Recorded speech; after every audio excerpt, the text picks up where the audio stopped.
నమస్తే, నేను రవీంద్రబాబు.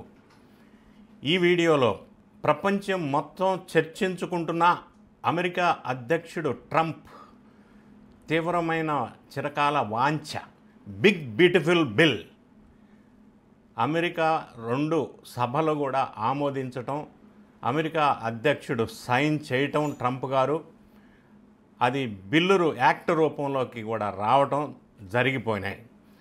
అది కూడా అమెరికా స్వాతంత్ర దినోత్సవం 250 సంవత్సరాలు పూర్తి చేసుకున్న సందర్భంలో జూలై 4న big beautiful bill act sign చేయటం అయిపోయింది.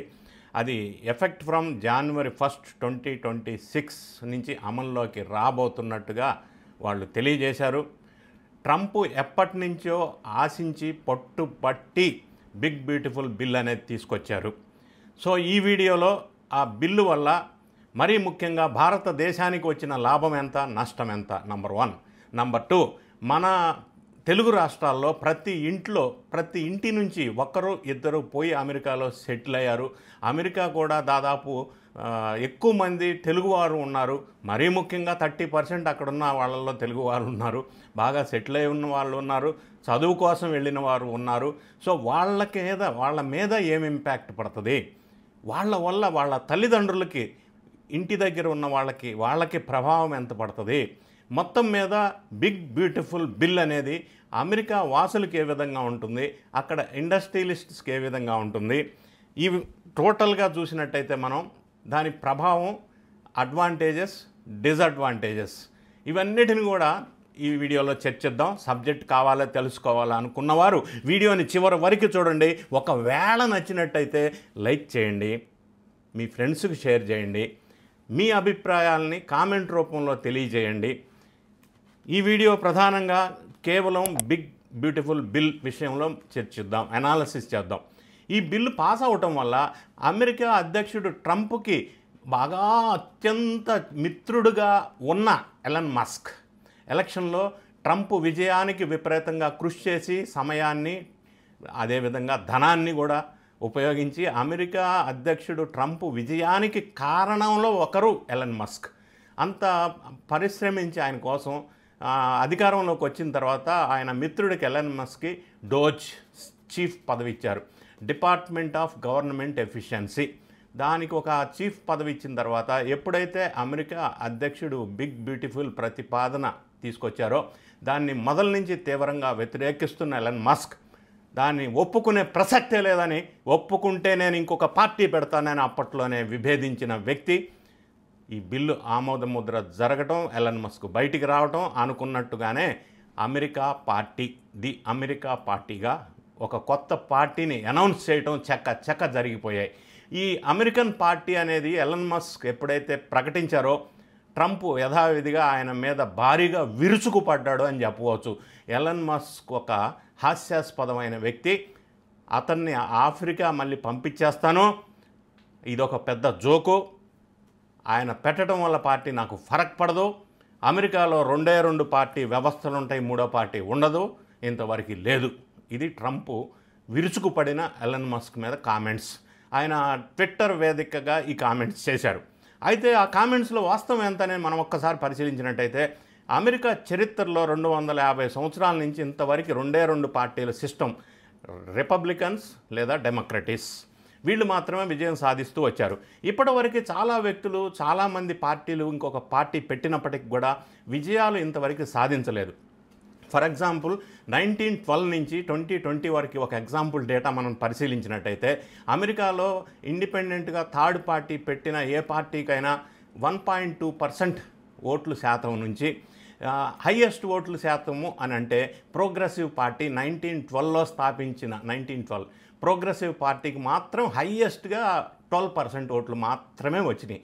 సో మిగతా ఏ పార్టీకి కూడా 27% కంటే కూడా ఓట్లు ఎక్కువ 3వ పార్టీకి రాలేదు అమెరికా చరిత్రలో. ఎందుకంటే వాళ్ళు ఆదరించేది రిపబ్లికన్స్, డెమోక్రటిక్స్ అంతే. సో కాబట్టి ఈ బ్యాక్గ్రౌండ్ నేపథ్యంలో ఉన్నప్పుడు ఎలన్ మస్క్ పార్టీ పెడితే నాకేం ఫరక్ పడుతుంది అంటాడు ట్రంప్.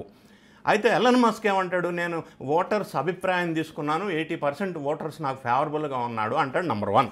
నెంబర్ 2, ఒకవేళ ఇలా ఎలక్షన్లో పార్టీ సక్సెస్ సాధించినా ఎలన్ మస్క్ అమెరికా అధ్యక్షుడు అయ్యే ప్రసక్తే లేదు. ఎందుకంటే ఆయన అమెరికాలో పుట్టిన వ్యక్తి కాదు, ఆఫ్రికా ప్రాంతానికి సంబంధించిన వ్యక్తి.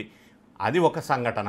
ఇంకొకటి, థర్డ్ పార్టీ పెట్టి అమెరికాలో అధ్యక్షుడు అయింది 250 సంవత్సరాల్లో ఒకే ఒక అతను, జార్జ్ వాషింగ్టన్. అది కూడా 1789లో. కాబట్టి ఎలన్ మస్క్ అమెరికా అధ్యక్షుడు అయ్యే అవకాశం లేదు. పార్టీ ప్రభావం ఏ విధంగా ఉంటుంది అనేది మనం వేచి చూద్దాం. ఈ పార్టీ వల్ల అమెరికాలో ట్రంప్కి ఎలన్ మస్క్కి విభేదాలు తీవ్ర స్థాయిలో వచ్చేసాయి. ప్రధానంగా ట్రంప్ ఆరోపించేది ఏమంటే, ఎలన్ మస్క్ ఈ బిగ్ బ్యూటిఫుల్ బిల్లులో ఎలక్ట్రానిక్ వెహికల్స్కి ఇప్పటివరకు ప్రభుత్వం నుంచి ఆయన పొందుతున్న రాయితీలు రావు. ఎలన్ మస్క్ ధ్యాస అంతా కూడా ప్రతి ఒక్కరూ ఎలక్ట్రానిక్ వెహికల్స్ ఆయన కొనుక్కోవాలా, టెస్లా. కాబట్టి ఆయన బిజినెస్ సామ్రాజ్యం విస్తరించాలన్న ధ్యాస తప్ప ఇంకోటి లేదు అతనికి, ఎలన్ మస్క్ అని ట్రంప్ విరుచుకుపడ్డాడు. So Elon Musk party, the America party ఏ విధంగా ఉండబోతుంది అనేది ముందు వెయిట్ చేసి చూడవలసిన అవసరం ఉంది. మనం ఇప్పుడు అసలు విషయానికి వద్దాం. బిగ్ బ్యూటిఫుల్ బిల్ అనేది ఏంటి అంటే, అది బ్యూటిఫుల్లో కాదో తెలియదు కానీ బిగ్ బిల్ అని అయితే చెప్పవచ్చు. ఎందుకంటే దాదాపుగా 1000 పేజీలు ఉన్నటువంటి బిల్ అది. కాబట్టి బిగ్ బిల్లే. బ్యూటిఫుల్లో కాదో చెప్పలేము. చాలామంది బ్యూటిఫుల్ బిల్ కాదు, బిగ్ డర్టీ బిల్ అని కొంతమంది అంటున్నారు.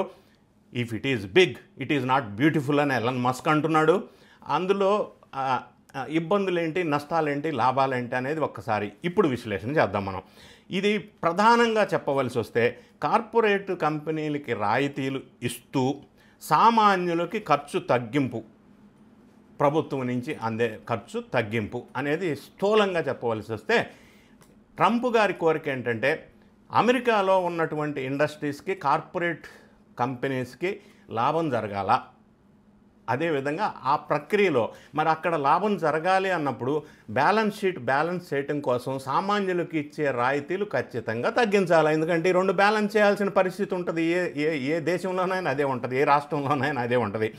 కాబట్టి హ్యావింగ్ సెడ్ దిస్, దీనికి ఒక ఎగ్జాంపుల్ నేను చెప్తాను. 2019 సెప్టెంబర్లో భారతదేశంలో మోడీ గారు ఏం చేశారంటే 10% కార్పొరేట్ ట్యాక్స్ తగ్గించేశారు కార్పొరేట్ కంపెనీస్కి. దానివల్ల సుమారుగా more than 1,80,000 crores 1,80,000 crores corporate కంపెనీస్కి భారతదేశంలో లాభం జరిగింది. మరి దానివల్ల ఏమైందంటే పర్సనల్ ఇన్కమ్ ట్యాక్స్ వసూళ్లలో కార్పొరేట్ ట్యాక్స్ కంటే కూడా ఎక్కువ ఉన్నాయి. అంటే కార్పొరేట్ ట్యాక్స్ కంటే కూడా పర్సనల్ ఇన్కమ్ ట్యాక్స్ పేమెంట్స్ ఎక్కువ ఉన్నాయి. ఆ విధంగా ఇన్బ్యాలెన్స్, వాళ్ళకి ఎక్కువ ట్యాక్స్ బెనిఫిట్ ఇవ్వటం వల్ల ఏమైంది అల్టిమేట్గా అంటే, జాతీయ ఉపాధి హామీ పథకానికి నిధులు కోత పెట్టవలసి వచ్చింది. ఎందుకంటే అక్కడ రాయితీలు ఇచ్చారు కాబట్టి ఇక్కడ తగ్గించాల్సి వచ్చింది. జాతీయ ఉపాధి హామీ పథకానికి కోతలు పెట్టవలసిన అనివార్య పరిస్థితి ఏర్పడింది. అది ఇండియాలో జరిగిన ఆ బ్యాలెన్స్ చేయటం అనే మాట వచ్చింది కాబట్టి నేను ఈ ఎగ్జాంపుల్ తీసుకున్నాను. ఇప్పుడు అమెరికా విషయానికి మళ్ళీ వద్దాం. ఈయన ఈ విధంగా కార్పొరేట్ వాళ్ళకి ట్యాక్స్ బెనిఫిట్స్ ఇవ్వటం బిల్లు ప్రధాన అంశం అయినప్పుడు ఏమవుతుందంటే, అమెరికాలో మెడికల్ కవరేజ్ అనేది ఒక స్కీమ్ ఉంది. ఆ స్కీము ఒబామా కేర్ అంటారు. అదేంటంటే సామాన్య దిగువ మధ్యతరగతి వాళ్ళకి వైద్య సదుపాయం కోసం అక్కడ కూడా ఒక స్కీమ్ ఉంది. సో ఇప్పుడు ఈయన బిగ్ బ్యూటిఫుల్ బిల్ తీసుకురావడం వల్ల, అది ఎవరికి బ్యూటిఫుల్లో తెలియదు కానీ, ఇటువంటి ఒబామా కేర్ పొందుతున్న, మెడికల్ కేర్ పొందుతున్న వాళ్ళకి 2 కోట్ల మందికి నష్టం జరుగుతుంది అమెరికాలో. ఇది ఒక విషయం. ఎందుకంటే రెండో విషయం, సప్లిమెంటల్ న్యూట్రిషన్ అసిస్టెన్స్ ప్రోగ్రామ్ అని అమెరికాలో ఒక ప్రోగ్రాం ఉంది. అది కూడా దీనివల్ల ఇంపాక్ట్ పడుతుంది. బిలో 20%, అంటే బాటమ్ 20 సంవత్సరానికి $700 ఇన్కమ్ తగ్గుతుంది. అంటే 2.9% ఇన్కమ్ తగ్గుతుంది.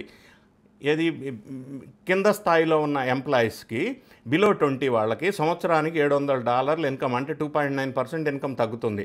$13,500 ఇన్కమ్ కంటే తక్కువ ఉన్న వాళ్ళకి ఇది దీనివల్ల ఇంపాక్ట్ పడుతుంది. అదేవిధంగా టాప్ 20%, అంటే మరి ముఖ్యంగా ఇండియన్స్ అంతా కూడా అక్కడ టాప్ 10 నుంచి 20%లో ఉన్నారు. వాళ్ళకి సంవత్సరానికి $5,700 పెరుగుతుంది. అంటే 2.2% పెరుగుతుంది. అదేవిధంగా ప్రధానంగా ఈయన ఫోకస్ చేసింది ఏంటంటే, redistribution of wealth from poor to rich అని మనం ప్రధానంగా చెప్పవలసి వస్తే చెప్పొచ్చు. ఈ విధంగా బిగ్ బ్యూటిఫుల్ బిల్లో బోర్డర్ సెక్యూరిటీ కోసం డిఫెన్స్ బడ్జెట్ పెంపు ఎక్కువ చేశారు. అంటే 8% అందులో ఎక్కువ పెంపకం చేశారు. దీన్ని ఏ విధంగా చూడాలంటే, అమెరికా అధ్యక్షుడు ట్రంప్ ఎప్పుడు కూడా శాంతి దూతగా ప్రపంచంలో పేరు ప్రఖ్యాతులు పొందాలా, నోబెల్ ప్రైజ్ పొందాలా అని ఒక పక్కన మాట్లాడుతూ, other side of the coin ఏం చేస్తాడంటే యుద్ధం మీద, డిఫెన్స్ మీద ఎక్కువ బడ్జెట్ పెంచుతూ ఉంటాడు. మరి దీన్ని ఏ విధంగా చూడాలనేది మనం ఆలోచించాలా. ఇంకొక ప్రధానంగా ఇండియన్స్లో మనకి ఇంటికొకరో ఇద్దరు అమెరికాలో ఉంటారు కదా, వాళ్ళకి పడే భారం ఏంటంటే ఎన్ఆర్ఐస్కి ఇండియన్కి వాళ్ళు పంపించే రెమిటెన్స్ చేసే మనీ మీద భారం పడుతుంది. అంటే దాదాపుగా 1% ట్యాక్స్ దాని మీద ఇండియాకి మనీ పంపించాలంటే మన వాళ్ళు అమెరికాలో ఉండి దాని మీద 1% భారం పడుతుంది. అంటే దాన్ని సంవత్సరానికి $32 బిలియన్ 1% దాని మీద భారం పడుతుంది. ఇప్పుడు మనకి వస్తుంది ఇండియాకి అమెరికా నుంచి $32 బిలియన్. దాని మీద 1% భారం పడటం వల్ల ఇండియాలో ఉన్న తల్లిదండ్రులకి దాని ఎఫెక్ట్ పడుతుంది. ఆ పంపిస్తున్న రెమిటెన్స్ చేస్తున్న అమెరికాలో ఉన్న వాళ్ళకి దాని ఎఫెక్ట్ పడుతుంది. ఇండియాకి డాలర్స్ రూపంలో ఎక్కువ అమౌంట్ రావట్లేదు కాబట్టి యాజ్ ఏ బిగ్ సబ్జెక్ట్ మనం చూసినట్టయితే ఇండియా మీద కూడా దాని ప్రభావం పడే అవకాశం ఖచ్చితంగా ఉంది. ఇక అమెరికాకి మనం ఆలోచించినట్టయితే అప్పుల భారం పెరిగిపోయే అవకాశం స్పష్టంగా కనిపిస్తుంది. ఇప్పుడు ప్రధానంగా అమెరికాకి 95,000 కోట్లు ఒక్క సంవత్సరానికి వడ్డీ కట్టుతున్న ఆర్థిక పరిస్థితి ఉన్న అమెరికా అది.